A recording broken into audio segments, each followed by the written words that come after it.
Sabahınız hayırlı olsun sevgili seyirciler. İsterim söyleyeyim hani bu yaşamamızda var çok zanaat.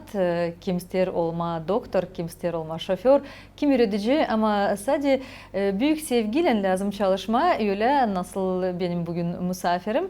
Vera Sibova, Kumrat kasabasının yaratıcılık evin uzmanı. Bugün bende. Sabahınız hayırlı olsun. Hayırlı olsun. Nasılsınız? Çok şükür Allah'a. Veronika Hanım bilirsiniz çok insan tanıyorum, çok insan biri stüdyomuza gelir, ben konuşuyorum, buluşuyorum. Çoğu beğenir kendi zanaatını, çoğu büyük canla anlatır kendi zanaatın için. Ama o kadar nasıl siz beğenirsiniz, nasıl siz bağladınız kendi zanaatınızı uşaklardan hem de o kadar sevgi. Nereden isterim bunu açıklayasınız? Nereden bu kadar sevgi kendi zanaatına? Ben isterim söyleme hani bu zanaatı ayırdım ben çünkü ben küçüklüğümden çekilerim bu uğra.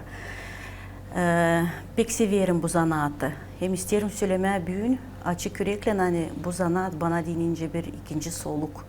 Ben pek kısmetli insanım hani ayırmışım bu zanaatı. Ben büyük havezle giderim işe. Büyük havezle işlerim. Zahmet ederim. Niçin ki pek beğenirim bu zanaatı. Beğenirim uşakları.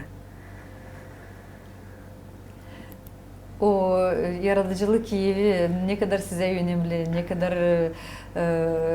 size yakın canınıza. Ben sanıyorum ki siz ayrılmıyorsunuz, ondan hiç Makar Kiyev'e de gidersiniz. Öyle de var. Ben yatarım da, kalkarım da, uyuyorum. Hep bir aklımda ki bunu oraya lazım koyma, bunu böyle, burada böyle lazım yapma. Hep bir aklımda. Niçin ki şansı söyledim hani çünkü pek severim kendi zanaatımı. Yaratıcılık evinde ben bu zanaatta şansları olduğu 22 yıl çalışıyorum. Zanaatta tiyatro?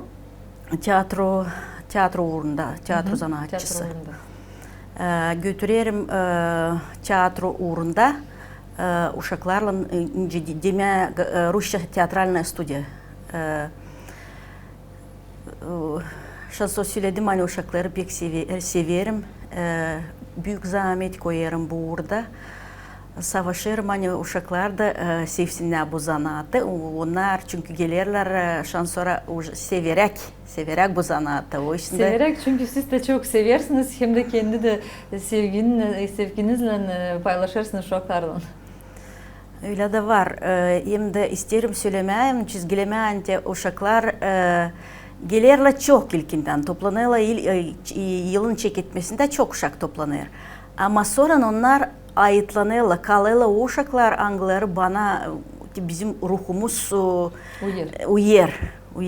Da onlar yapışırlar bana. Var uşaklar sonra hani 10 yıl Biz tanıştık onlarla sonra da programın sırasında anlatacağız, göstereceğiz o uşakları.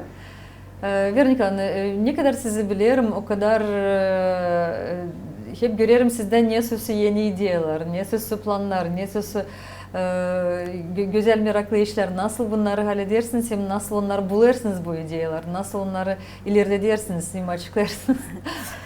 Şansör önce söyledim hem çizgiledim hani ben severim zanaatımı. Kendi zanaatımı. Onuştan da o insan hangisi sever kendi zanaatını, o hep bir düşünür ne yapma hani ta yüksek uğra kaldırma kendi çalışmalarını. Hep düşünür ne soy ideyalı ayırma, ne soy yapma hani olsun ta meraklı uşaklara da onlar da çünkü açan görüyorlar hani ben onları bir şeyle meraklandırayım, onlar da bana ta çekilirler. İdeyalar bende hep bir var. Ben şansı söyledim hani ben yatıp kalkarım ideyalarla. Niçin ki beğenirim kendi zanaatımı. Güzel, biz görürüz, gözlediyoruz. Daima gider size, sizin yaratıcılık evinize, sizin bizim gerçekten orada işler kaynıyor. Ama bir yortu olarak görüyorum sizi scena yanında, uşaklar scenada. Siz hem ses rejisörle çalışırsınız, hem uşaklarla, hem misafirlerden, hem nasıl o kadar hani koparırsınız bir içinizden öyle momentleri hani hepsine lazım bir şey söylemeye, hepsi de sizi dinler, işler, sesler. Bu da bir talent. Öyle, o benim uğrum. Şükür Allah'a o beni kuvvetlendirir. Görüyor hani ben büyük havezle bu işe çekilerim de Allah da yardımlar bana. Şansora da o uşaklar da angıları benimle bile zanaatlanırlar. Onlar da görüp beni, onlarla şansora hep ölence ben. Da hep öyle bu işe çekilerler, hep öyle zahmet ederler bu uğurda. Sanırım ki öyle bu tiyatrocuların zanatları öyle hani lazım bilmeye çok oradan zanatları da göstermeye hem kendini hem de yardım etmeye uşaklara da ya da artistler kim isterli olma artist. Bugünlerde halklar arası tiyatrocular nişanlarla kendi yortusunu size bu yortu ne? Ne kadar önemli size bu yurt? Bana bu yurtu çok önemli. Ne çünkü o benim var zanaatım. Uşaklar da şansı bilirler. Her yılın biz bu yurtu için hazırlarız. Bir zengin programa, güzel, meraklı. Bana dini çok önemli. Çünkü Program içinde laf edeceksem, isterim burada birazcık açıklayasınız. Sizin öğreticileriniz kimdi? Siz nasıl öğrendiniz bilirim. Yani bitirdiniz Komrat Devlet Üniversitesi'ni. Buradan birazcık açıklayasınız kiminle çalıştınız? Kim size örnek gibiydi belki? Benim öğreticilerim Svetlana Fedorovna Draganova, Ekaterina Fedorovna Жекова, rahmetli Dmitri Vasilievich affediniz, Dmitri Vasilievich Gümüşlü. O benim İncil'ime Rusça nastavnik ise bu bana pek çok yardım etti. O pek çok yardımcı oldu bana. O gördükçe neyse ben severim bu zanaatı. O hep bir bana verirdi yeni idealar. Ona ben çok şükürüm. O adama o bana pek çok yardım etti. Ekaterina Fedorovna Жекова da çok yardımcı oldu. Svetlana Fedorovna Draganova. Onlar benim öğreticilerim. Onlar yardımcı oldular bana bu uğurda. Onlar da gözlediler mi işlerinizi? Buluşarsınız, bir şeyler de laf edersiniz, belki bir şeyler sorarsınız onları. Svetlana Fedorovna Draganova çok var, ondan nasihat aldığım, sorduğum vardır, teklif ettiğim onu bizim programlarımıza, merapriyatiyene yaparız. Var teklif ettiğim o gelir, yani yardımcı olur, sorarsın, nesiydi o pek yardımcı olur bana.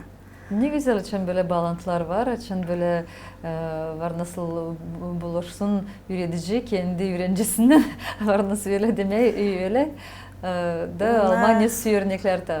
Onlar çünkü Ekaterina Fedorovna Жекова da onlar çok arkalarla beni bu taraftan ziyade sevinirler hani ben aldım bu zanaatı. Bizim aramızdan biz vardık 15 kişiden ziyade bizim toplumumuz grupamızda öğrenirdik. Onun arasından sadece ben ayırdım bu zanaatta işlemeye öteye doğru çalışma çünkü bu kolay zanaatta. değil, hani çok kuvvet gidiyor. Belki bir öyle paralı da bu zanaat ama sevgi sizin zanaatınız hem de derim hani bütün yaşamanızı bu zanaatla bağladınız. O var bir büyük iş açan insan beni kendi işini, kendi zanaatını da işe gider uçarak. Havezlen. O var pek büyük bir iş. Açan zanaat getirir sana hem havez, ihlam verir hem de para da kazanırsın orada. O pek büyük iş var. Size daha çok ihlam, sizin dolayınızda hep çok uşaklar. Bugünlerde gittik size Kumrat kasabasının yaratıcılık evinize. Elbette gene gördük bir güzel yoğurtu, onu hazırlamışsınız. İsterim bu yoğurtu için biraz anlatasınız. Ne vardı programda? Bu programın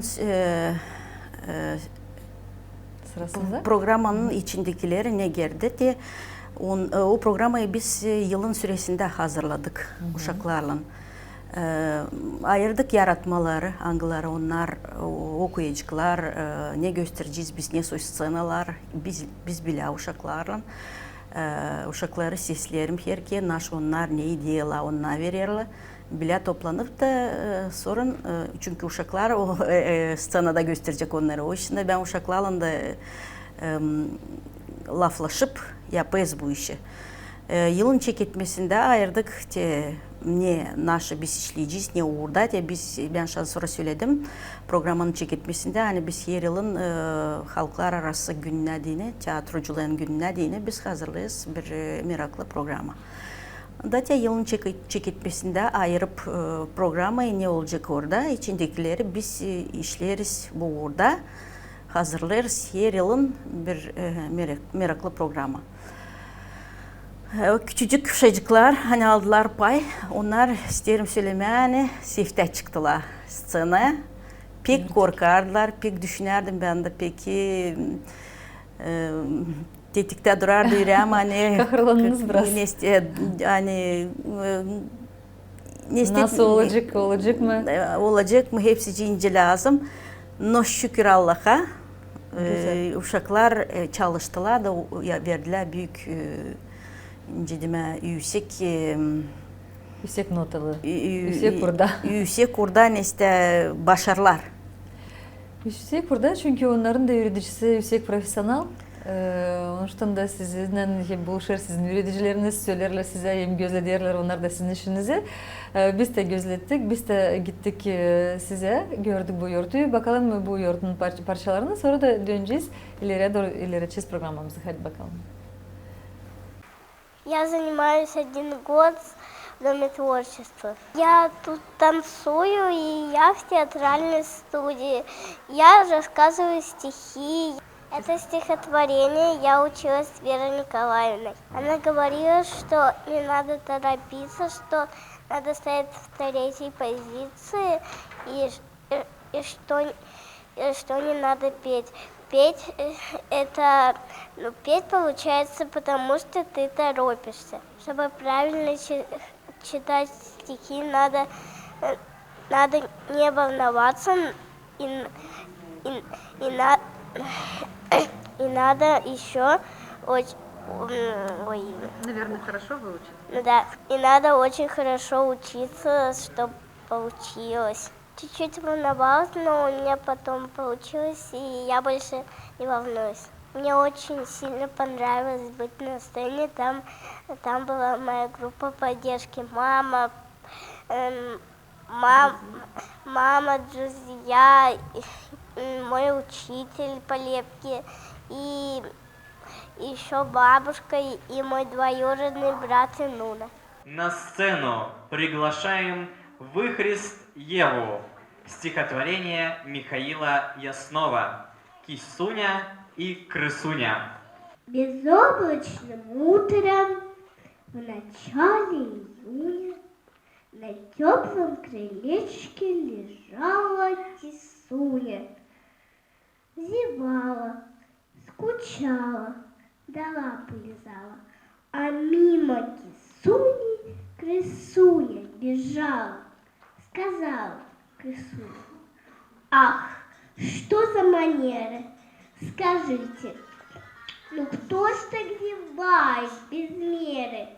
Пора вам, любезная, помните знать, что лапой нужно свой рот прикрывать. К тому же, какая привычка дурная, облизывать лапы, покой не зная. Пора вам, любезная, помните знать, на лапах микробы, нельзя их лизать. К тому же, ужасная поза, не так ли? Ни гордости нет, дорогая, ни капли. Пора вам, любезная, помните знать, на улице нужно красиво лежать. Безоблачным утром в начале июня на теплом крылечке лежала кисуня. Зевала, скучала, тихонько урчала, но тарелки кисуни крысуня молчала.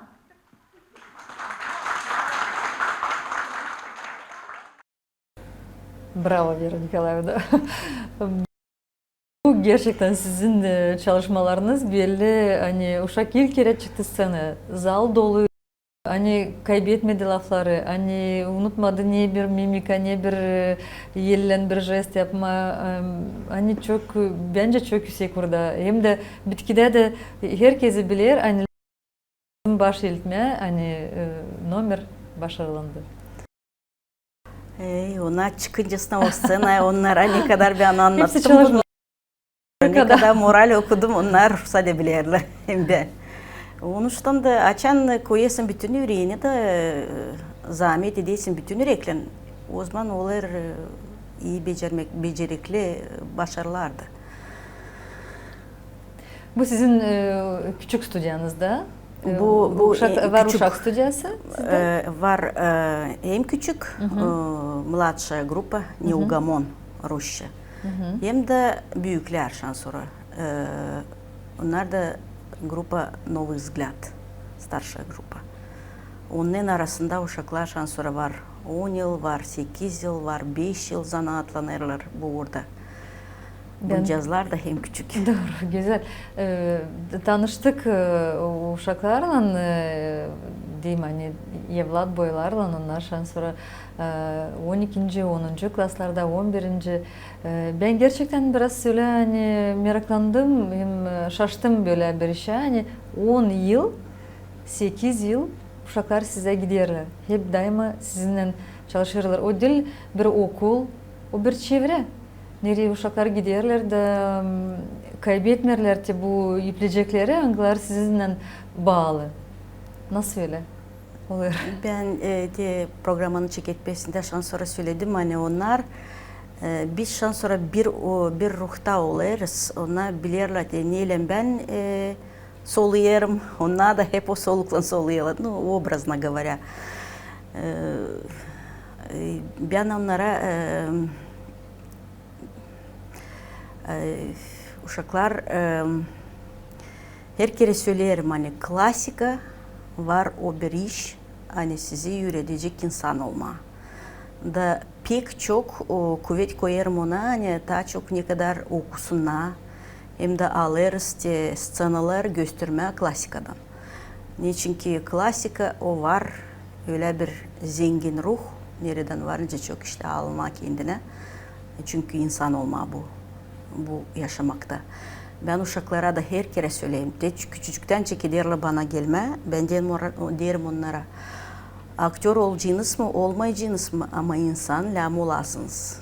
Lazım birbirinize birbirinizle lazım dostluk edersiniz. Aşağılatmazsınız birbirinizi. Gücendirmezsiniz birbirinizi. Bu nesneleri ben onlara hep bir anlatırım. Hani yaşamakta lazım olmayan insan hem ilkin. Sonra da aktör. Da kalı o uşakla angları seslenirler bana, severler o ценности, O özel işleri. o özel işleri anglarını lazım alma hesaba. Hani çünkü olma insan bu dünyada. İnsan ama sonra da aktör. Güzel öyle dersiniz. Güzel biz de bulduk uşakları. Onlarla da yaptık interview. Hem de gördük niye işler hazırlamışsınız bu güzel yurda. Birlikte şimdi bakalım. Daha büyük grupadan uşaklar. Ne sanırım? Новый взгляд. Новый взгляд. Новый взгляд. Hadi bakalım. Yeni bakış diyeceğiz. Yeni bakış. Hadi bakalım. Я занимаюсь театральным искусством уже 10 лет. Мы здесь работаем над произведениями, стараемся их воспроизвести, показать, передать самое главное героев, их проблемы, почему они переживают, за что они переживают. Мы в начале года распределяем план, какие у нас выступления, мероприятия, и выбираем различные произведения. Иногда мы пишем их сами, между прочим, и сами их ставим с режиссерской точки зрения. Вот. После этого мы уже переходим к самим произведениям, читаем их, анализируем, распределяем роли среди ребят, и каждый уже готовит характеристику своего персонажа, и мы думаем над тем, как правильно передать образ этого героя. И, собственно, показываем то, что получилось, результат. Первое – это Чацкий из произведения Грибоедова «Горе от ума». Второй – это безымянный помещик из произведения Чехова «Размазня». И третий – это Родион Романович Раскольников из произведения «Преступление и наказание» Достоевского. Невероятно сложный образ. Суть в том, что мы очень долго работаем над произведениями, и вот каждый мой образ, я проживаю с ним какое-то время. То есть вот с Чацким, например, я живу уже 1,5 года, и то есть этот образ, он то я вхожу в него, то выхожу в него, и вот так это происходит. И очень интересный момент на самом деле, иногда бывает такое, что ты перенимаешь привычки своих персонажей, которые играешь. И я по себе это часто замечаю, что я перенял некоторые элементы характера Раскольникова, хотя я не хотел этого делать. Чины людьми даются, а люди могут обмануться. Как удивлялись мы, Какое ж диво тут, жалели вас. напрасный труд. Татьяна Юрьевна рассказывала что-то, из Петербурга воротясь с министрами про вашу связь. Потом разрыв. Ей почему забота? Татьяне Юрьевне, Я с нею не знаком. с Татьяной Юрьевной. С ней век мы не встречались, слыхал, что вздорная. Да, это полная тайность. Татьяна Юрьевна, известная при том, чиновные и должностные, все ей друзья и все родные. Татьяне Юрьевне хоть раз бы съездить вам. На что же? Так частенько там мы покровительство находим, где не метим. Я езжу к женщинам, да только не за этим. Как обходительно, мила, добра, проста. Баллы дает. Нельзя богаче. От Рождества и до поста. Или это праздники на даче. Ну, право. Чтобы вам в Москве у нас служить, и награждения брать, и весело пожить. Когда в делах, я от веселья прячусь. Когда дурачиться, дурачусь. А смешивать два эти ремесла есть тьма искусников. Я не из их числа. Простите. Впрочем, тут не вижу преступления. Вот сам Фома Фомич, знакомый был. Ну что ж, При 3 министрах был начальник отделения. Переведем сюда. хорош. Пустейший человек. Из самых бестолковых. Как можно? Слог его здесь ставят в образец. Читали вы? Я глупостей не чтец, а пуще образцовых. Нет, мне так довелось с приятностью прочесть. Не сочините ли я? И по всему заметно. Не смеем моего суждения произнести. Зачем же так секретно? В мои лета не должно сметь свое суждение иметь. Верника ne kadar talant içerisiniz uşaklarda, mayıl oldum uşaklara, mayıl oldum bu güzel yoğurtuya. Çok kuvvet koydunuz. Belliydi bu yoğurtuda hani iki grupa, bir grupa küçükler, onlar için sefte çıktılar, bir de grupa daha büyük uşaklar. Ama nasıl onlar bir yerde çalışırlar, nasıl onlar nasıl birleştirirsiniz bu iki grupayı, bu da belliydi, bu da güzel gördüm nasıl hani büyükler bakırlar küçükleri doğrultmaya yardımcı olma, biri mikrofonu koyar, biri elini verir, bu da güzel bir bağlantı, bu da güzel çalışmalar. Bunu da söyleyeyim doğrusuna hani ben hep bir söylerim onlara, hep anlatırım onlara. Hani küçükleri lazım arkalama, lazım onları aşağılatma, lazım yardımcı olma, siz lazım dostluk edersiniz, siz bir zanaatlanırsınız. Hep bir söyleyeyim uşaklara lazım ne kadar daha çok anlatma, söyleme. Onlar bir laf geriye çıkıyor, ay öbürü geriye de çıkmıyor, kalıyor orada. O için lazım onlarla hep bir laf etme, anlatma. Onun için anladım da onlar sesirgenela da var, görürüz. Görürsen güzel çıkışlar var. Çıkışlar var. Başarılı. Vernika, isterim şükür edeyim geliniz bize bugün bu sabah vakitini birlikte sizinle başladık, çekettik yeni günü. İsterim söyleyeyim sizin evinizde işler kaynasın, başarılı olsunlar. Sağ olun. Sağ olunuz. İsterim de sizden öyle güzel bir sabah hayır olsun bizim seyircilerimize söylersiniz ki sizin kayıranız buyurunuz. Hepsine dilerim sağlık, o hem pahalı. Sağlık hem de iyi başarılar. Ne çekittiririz Allah yardımcı olsun da başaralım iyi. Sağ olasınız Vera Nikolaevna. Sevgili seyirciler, söyleyeyim size hani bugün bizim misafirimiz geldi Komurat kasabasından, Yaratıcılık Evi'nden Vera Nikolaevna Sibova. Sağ olasınız. Sağ olasınız.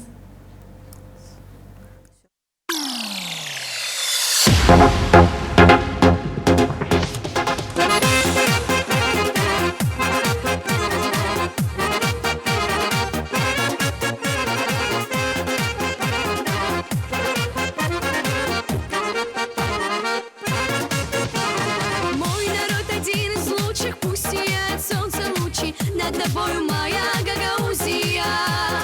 Наш родной край так прекрасен, каждый гагауз согласен, что роднее сердцу Гагаузия.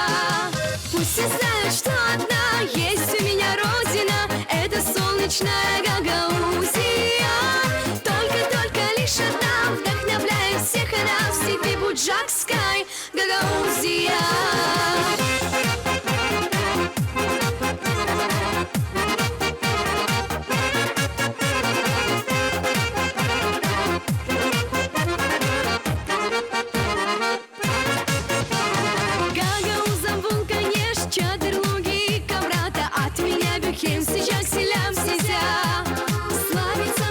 Единством, братством и гостеприимством, а гостям мы говорим, хошь гильденис безя. Пусть все знают, что одна есть у меня родина, это солнечная Гагаузия. Только лишь одна вдохновляет всех, она в степи Буджакской Гагаузия.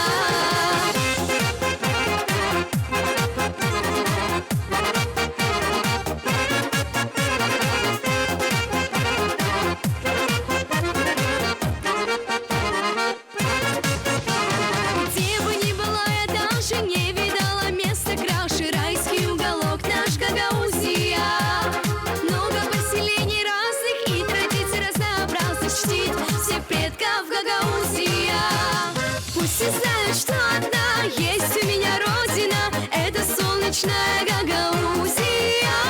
Только лишь одна вдохновляет всех, она в степи Буджакской Гагаузия.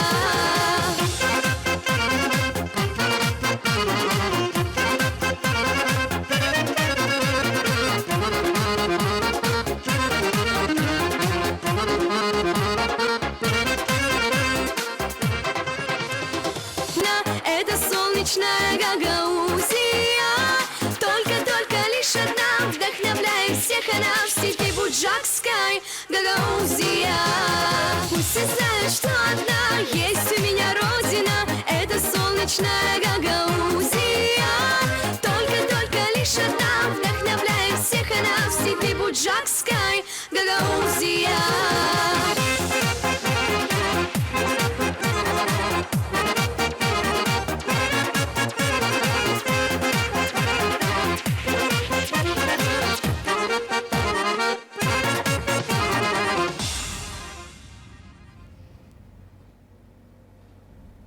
İleri ders programımızda sevgili seyirciler. Benim yerimde yeni kiyat Mikhail Çekir Popaz.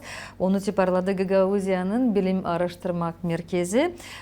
Kağıdın içine girdi 39 statyası, Mikhail Çekir'in statyaları Gagauzlar için hem de başka avtorların yaratmaları Çekir için. Avtorlar bugün bizimle paylaşırlar kendi duygularını nasıl toplandı bu kağıt.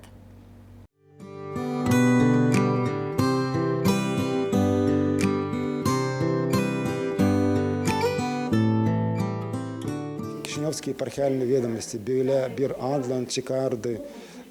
19. asırın sonunda 20. asırın çekitmesinde jurnal nerede kilise tarafından hem religiye tarafından biz buluruz çok materyaller, pek çok materyal var. Onların yaşaması için hem kim papazlar için, kim pay alırdı, her bir iş hani geçerdi o vakitlerde. Gagauzlara dini az ne var statya, yazı. Nerede biz baktık birkaç, 4-5 ben öyle saydım onları ama onları hepsi her bir statya yazdı ya da pay aldı yazma dini bizim Aybaba Mikhail Çekir. Ne çünkü o elbette pay alırdı o vakitte hepsi işler hani Gagauzların bağlı religiye tarafından onda vardı öyle bir status nice misyoner. O vakitlerde o savaşlarda bizim gagavuzlara da çok bilsinler kendi historiası için, etnogenesi için, kulturası için. Değil sadece gagavuzlar ama bütün Bessarabya, kim yaşar Bessarabya içinde bunun için gagavuzlar için bilsinler. Bu jurnal içinde biz buluruz bunun için haberler, statyalar. O bize verir kaynak gibi olur. Bu onun yönümü. Hem ondan kayra biz buluruz çok meraklı işler kendi Mikhail Çakır için. Her bir kişi kim ona danışacak, o varınca alsın çok bilgiler, hem haberler Mikhail Çakır için, nice insan için, hem güzel bir oratör, pedagog, mecenat, hem başka iş, o çok gerek, o bir aktifli bir cümle değini çok iş yaptı. Hem biz bunu görürüz jurnalın sayfalarında. Jurnal çıkardı 50 yıldan ziyade çok vakit çıkardı. Yakın 1500 numara çıktı. 1500 numara. Tabii onları lazımdı arama, bulma, hem araştırma. Değil hepsi numaraları biz bulduk. Çıkar burada bir boşluk bizde var. Belki orada da var Mikhail Çakır için haberler. Bilmeyiz. Bu bir iş. Başka bir iş, hani o jurnallarla hani biz çalışardık, araştırardık onları. Onlar da kurdular değil hepsi nice lazım. Biz biliyoruz. Var sayfalar nerede yok nice okuma onları. Hem de biz anlarız geçti 120, 130 yıl sonra orada zor onu anlama ne için gider söz. Hem de hazırlama kağıdını nice kağıt gibi bize yardım etti bir insan, bibliotekacı. Hristo Botim adına anki şunda bulunan bibliotekacı. O bize yardım edince kompüter dizme lazım da o dizdi. Hem bir taraftan biz hepsi religiya hem kilise terminleri anlamardı. Biz Ivan Ivanoviç'in Dominika'yla biz o historik, ben filolog lazımdı bir religiya bilimi kim bilir bu işi. Biz katıldı bize tabi bilim adamı o Alexander Magola, o bizim koldaş, kolega çalışır bizimle. Hem o bize yardım etti. Yani ta bilim uğrunda, religiya uğrunda yorumlama lafları, terminleri angalarını biz buluşuruz ya da разделились Михаил Чакирин статьялар içinde. Мы работали 3 года. Почему? Ситуация ухудшилась и тем пандемией. Тогда было много библиотек закрыто, и тогда нам приходилось буквально с каждым из директоров учреждений, где хранились, потому что не все экземпляры кишиневских епархиальных ведомостей расположены в одном месте, то есть некоторые в библиотеках, другие в архивах, третьи в музеях, и нам приходилось буквально просить директоров, чтобы в порядке исключения нам был разрешен доступ в эти учреждения в период пандемии. Я вам хочу сказать, что имя Михаила Чакира было как раз тем проводником. Когда мы говорили кишиневским коллегам, что вот мы хотим работать в связи с Михаилом Чакиром, все говорили, да, мы знаем о таком гагаузском священнике, который служил, и без проблем можете работать в наших учреждениях. Поэтому я вам могу заверить, что Чакир поистине является визитной карточкой гагаузов на современном этапе. Это личность, которая, во-первых, если внутри гагаузов, она их объединяет, да, а за пределом гагаузов она сближает их с другими этносами, во благо которых и служил Михаил Чакир. Благодаря этому сборнику мы доказываем, что Михаил Чакир впервые о происхождении гагаузов начинает писать в царский период. Вот в 1915 году он дает отчет, что подготовил статью о происхождении гагаузов. Потому что до этого мы считали, что все было вот о гагаузах. Михаил Чакир, как таковых о их происхождении, начал писать в румынский период. То сейчас можно смело пересмотреть это утверждение в пользу того, что это было еще в царский период. В дальнейшем планируется работать еще над одним еще более неизвестным сборником, журнал «Луминатору». Там Михаил Чакир был одним из создателей этого журнала, он выходил на румынском языке, и там точно статьи неизвестны Михаила Чакира. То есть это серия, которая будет продолжена. İsterim söylemeye hani Mikhail Çakir o değil sadece Gagauzların hem de Moldovanların da ruh lideri. Bizim için büyük bir borcumuz Bilim Araştırma Merkezi olarak çıkarma yeni kağıtlar hangisi açıklar Mikhail Çakir'in farklı ilgileri bu yaşamamızda. Biz biliriz onu değil, bir papaz, bir filolog ama o insan hangisi uğraşardı çok farklı işlerle, politikayla da, kulturayla da. O çok isterdi ki Gagauzların sesi işitilsin çok farklı yerlerde. Onun için bu kağıt bizim için çok önemli bir kağıt. Hangisi verir bir açıklama her türlü işlere nasılsa yapardı Mikhail Çakir. Bu yazılar hangisini yazmıştı Mikhail Çakir hem de onların dostları yazdılar onun için açıklar bu büyük kağıt. O anladır nasılsa işler, nasılsa fikirler paylaşardı Mikhail Çakir bu gazetede. Onun için hani bu gazete olur sadece arşivlerde hem o bilimciler hangisi bu temayla ilgilenirler onlar varınca okusunlar onu. Ama şimdi biz bu kağıdı çıkardığından veririz öyle bir kolaylık hepsi üreticilere, bilgiçlere, historia uğrunda insanlarla kim uğraşır ki görsünler o düşünceleri, o farklılıkları nasılsa koyardı Mikhail Çakir kendi kafasında. Burada da anladılar, nasıl işler anladılar Mikhail Çakir için, nasıl o işler yapmıştı bizim filologiya uğrunda, nasıl onun bakışı vardı Moldovan dili için, nasılsa lazımdı bukvalarına yazılsın Moldovan dili de nasılsa problemler sonra çıkacaklar. Mikhail Çakir o çok farklı düşünceyle bir adamdı. Onun için bizim borcumuz açma her tür bilgileri onunla ilgili. Bu kağıdı biz tıparladık 300 egzemplar. İsteriz onları dağıtma bütün bibliotekalara, bizim okullarımıza, müzeylerimize ki hem de koyma bizim elektronik sayfamızda ki hepsi kim ister okusun bu kağıdı olsun onlara dostluk da görsünler de okusunlar.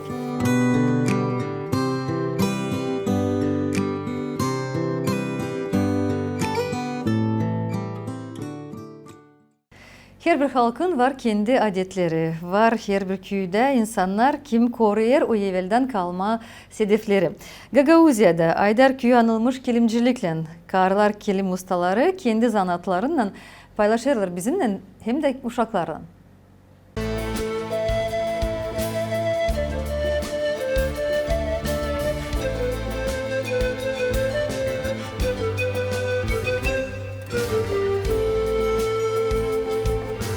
Biz burada savaşıyoruz, kendimiz ilginçlik ettik de sonra savaşıyoruz, üretme uşakları, gençleri bilsinler öte doğru neyle bizim dedelerimiz, babalarımız da evvelden neyle çalışarmışlar böyle güzel işleri çıkarmışlar başa.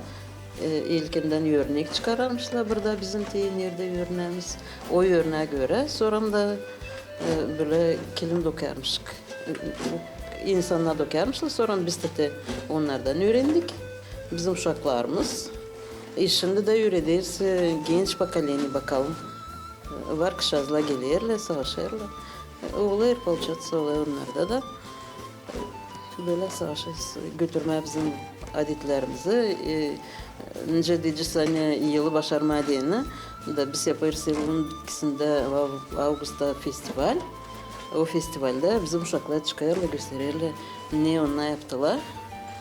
Biz de kendi işlerimizi gösteririz daha büyüklerde. Benim babam ihtiyarken onunla da dokarmışlar ama o zaman da onunla dokarmışlar pişkir, materya dokarmışlar. O materyalardan da yaparmışlar ruba uşaklara.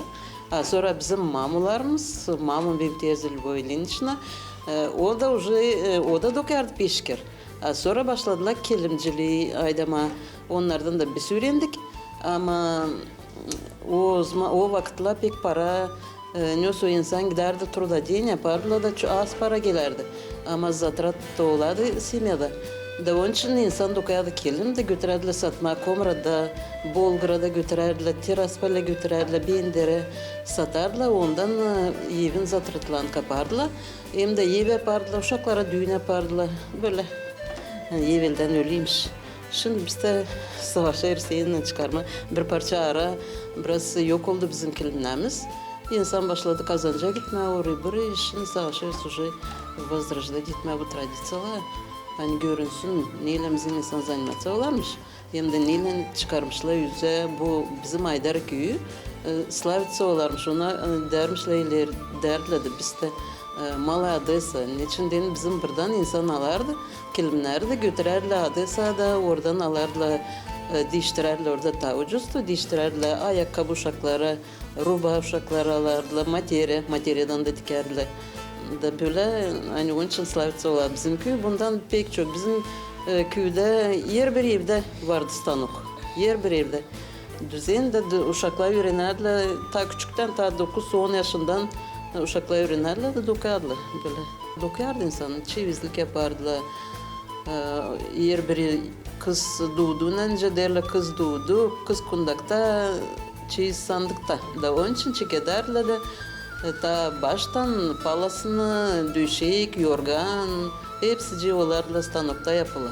Düzende yapılır. Kilimlerde o vakit öyleydi. Sonra geçti oldu ta kaçtığında böyle stanoklarda уже. Şimdi biz yapıyoruz suvenirçiki. Küçücük suvenirler. Turistler geldiğinden isterler kendi memleketine götürmeye bir suvenir bir şey. Alırlar. Hangisi daha küçük, hangisi daha büyük. Sonra festivale çıkarız birazcık. Gene orada da turisti var çok. Alırlar da götürürler. Yelişi pek zengin gibi sayılır. Onun için turistler de savaşırlar alma. Yabancı köylerden insanlar gelirler. Onlar da isterler bizim kilimlerden görmeye. Belki de şu örnekte alırlar.